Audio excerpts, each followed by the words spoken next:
जय श्री राम दोस्तों, मैंने बोला था ना पेपर में मैं जो दूंगा वो आपको पूरा मिलेगा। आपने पेपर चेक किया, आपने देखा मैंने कल क्या बताया था लाइव क्लास में कि जो मैं क्वेश्चंस बोल रहा हूँ what had been put up on the bulletin board, मैंने जो जो क्वेश्चंस बोले थे एक एक क्वेश्चन यहाँ तक कि लेटर, नोटिस, एडवर्टाइजमेंट, हर वो चीज जो मैंने बोला था आपको दोस्तों मिला कि नहीं मिला। ग्रामर में सेम क्वेश्चंस मिले कि नहीं मिले, मेरी नोटबुक में, मेरी बुकलेट में जो इंपॉर्टेंट क्वेश्चंस दिए गए वो कि नहीं मिले। भैया मेरा तो हर साल यही होता है, जो मैं क्वेश्चंस देता हूं वो कभी बाहर नहीं आता और मुझे उम्मीद है इतने सारे बच्चे 90 प्लस लेके आएंगे ना जिसकी मैंने कभी कल्पना भी नहीं की होगी। दोस्तों बहुत बढ़िया, मैं बहुत खुश हूं, दिल से खुश हूं क्योंकि मेरा पूरी साल की मेहनत होती है, आप पढ़ते हो मैं पढ़ाता हूं। सिर्फ इसी एक दिन के लिए हमें इंतजार होता है कि हमारा पेपर कैसा जाएगा, क्या जाएगा। दोस्तों हम इसका सॉल्यूशन बताने वाले हैं।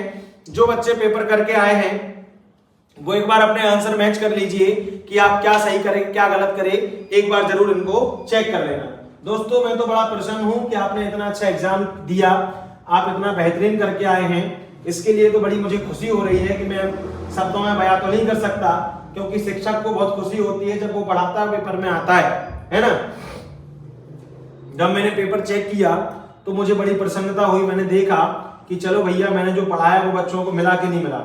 दोस्तों ये वो पैसेज है जो कई बार आप टेस्ट में दे चुके होंगे अल्टीमेट चैलेंज का, इसके ऊपर हमें नोट्स और टाइटल बनाने होते हैं। बड़ा आसान था, आपने कर लिया होगा। ये अनसीन पैसेज देखकर मुझे काफी प्रसन्नता हुई क्योंकि बच्चे घबरा रहते थे सर अनसीन पैसेज में क्या होगा। अनसीन पैसेज में 10 के 10 आंसर आपके सही होंगे, जो बच्चा थोड़ा वीक होगा ना उसके भी 7-8 आंसर सही हो सकते हैं। देखिए दोस्तों चेक करते जाइएगा। According to the passage books are our क्या है बेस्ट चैंपियंस, ये पहली ही लाइन में आपको मिल जाएगा। इसका आंसर क्या होगा best champions. Reading good books help in क्या होगा दोस्तों, रीडिंग गुड बुक्स हेल्पिंग लिखा ना ब्रॉडनिंग आवर आउटलुक, ये सेकंड वाले का आंसर हो जाएगा सी, आपको उसी में मिल जाएंगे, आपको कहीं नहीं जाना है।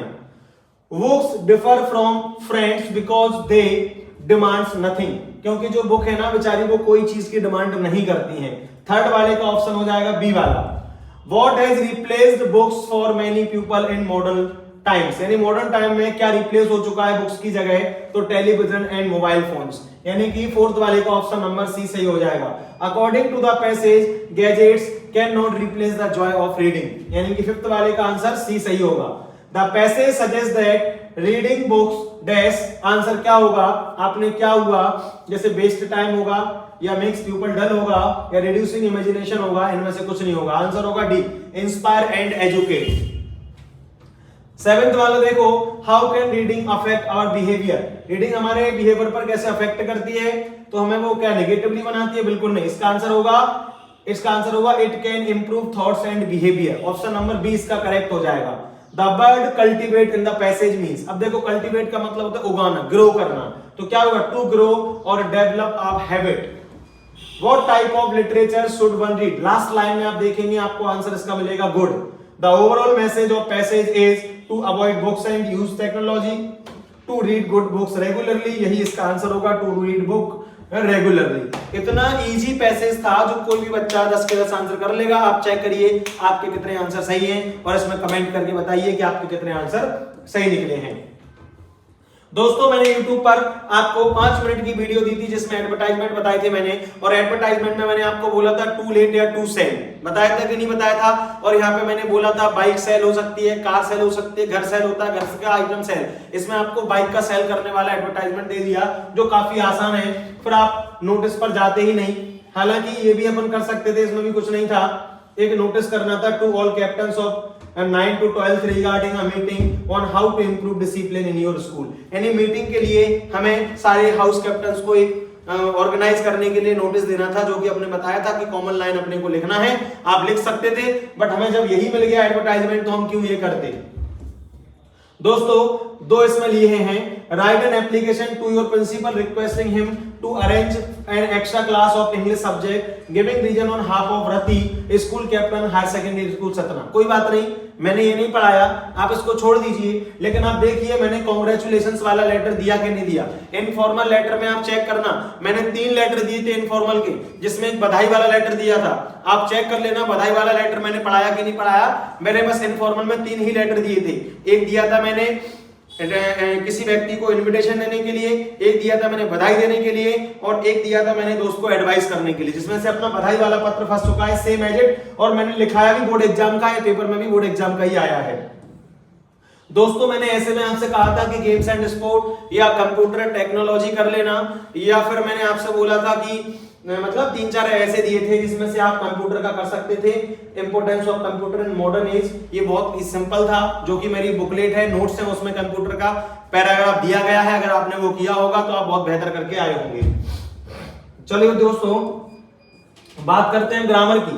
मैंने आपसे ग्रामर में कितनी बार बोला था कि आपको एज सून एज मिलना है, और पहला ही क्वेश्चन आपको एज सून एज का मिला है। दोस्तों यहाँ पे आपने देखा 100 लिखा हुआ है, तो आप आंसर क्या लिखते?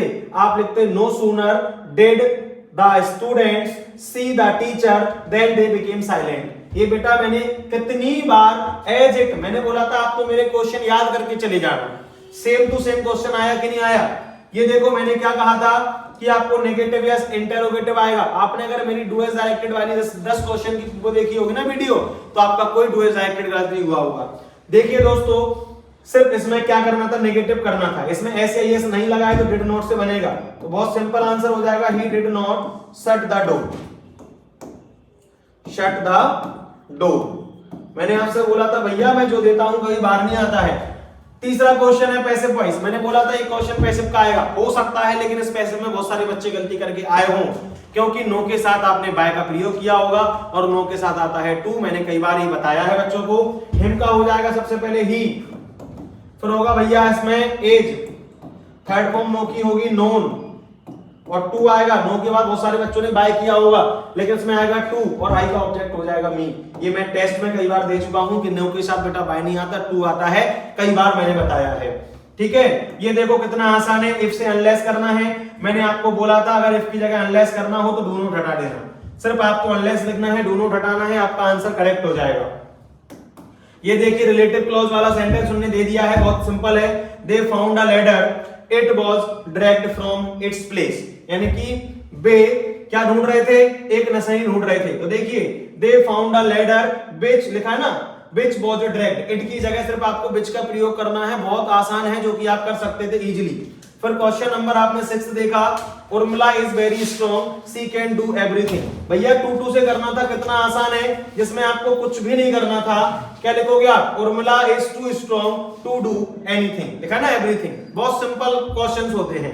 लास्ट क्वेश्चन था जिसमें आपको सिंपल पास्ट में बनाना था। देखो टेंस के 2 क्वेश्चन दे दिए उन्होंने, तो आप सिंपल सा क्या कर सकते थे? द मैनेजर, गो का हो जाएगा went, the manager went to Mumbai on Monday. बहुत आसान, यानी जो जो क्वेश्चंस मैंने दिए भैया, कोई भी क्वेश्चंस कहीं से कहीं तक का बाहर नहीं है। और क्या कर सकते हैं भैया इसके लिए? देखिए जल्दी से, ये मैंने बोला था आप याद करके चले जाना, सेम टू सेम फंस जाएंगे।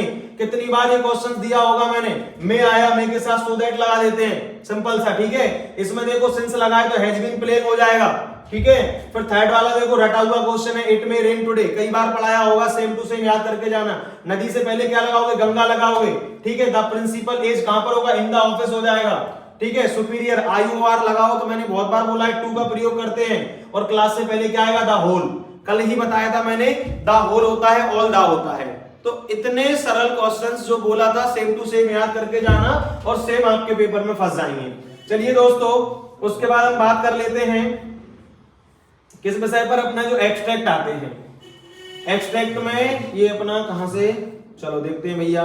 जैसे ये वाला है, one dark evening as he was dressing along the road, ये समझ जाना कौन सा वाला चैप्टर हो गया? कॉटेज, जिसमें आ रहा है रेड ट्रैप वाला चैप्टर है ना, जिसके राइटर सेल्वा लेगरलॉफ होते हैं। इसमें क्या पूछा गया था? Extract from which lesson? The red trap. बहुत आसान है भैया।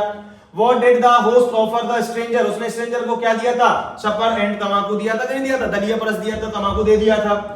Why was the owner happy to see the stranger? घर का मालिक जो क्रॉफ्टर था वो स्ट्रेंजर से मिलके खुश क्यों हुआ? क्यों था? क्योंकि भैया the owner was lonely, क्योंकि ओनर क्या था? अकेला था। The stranger was an old friend, ऐसा कुछ नहीं था। The owner wanted to give shelter, the stranger would pay him। मैं तो आंसर इसका देना चाहूंगा, it the owner was lonely। इसका आंसर नंबर होगा ए। ये जिस बच्चे ने भरा है उसका गलत है आंसर, इसका होगा द ओनर वाज लोनली, क्योंकि इसका ओनर था जो अकेला था। ठीक है ना? The old man and the peddler played, अच्छा क्या खेलते थे? मैजुलिस का गेम खेलते थे। कितना आसान है यार, आंसर में से फंस जाता है। इसके राइटर कौन है बताओ, कमेंट करो। सेल्मा लेगरलोफ इसके राइटर है। दोस्तों देखो, कल अगर आप लाइव क्लास देख रहे होंगे तो इंपोर्टेंट क्वेश्चंस मैंने बोले थे कि नहीं बोले थे?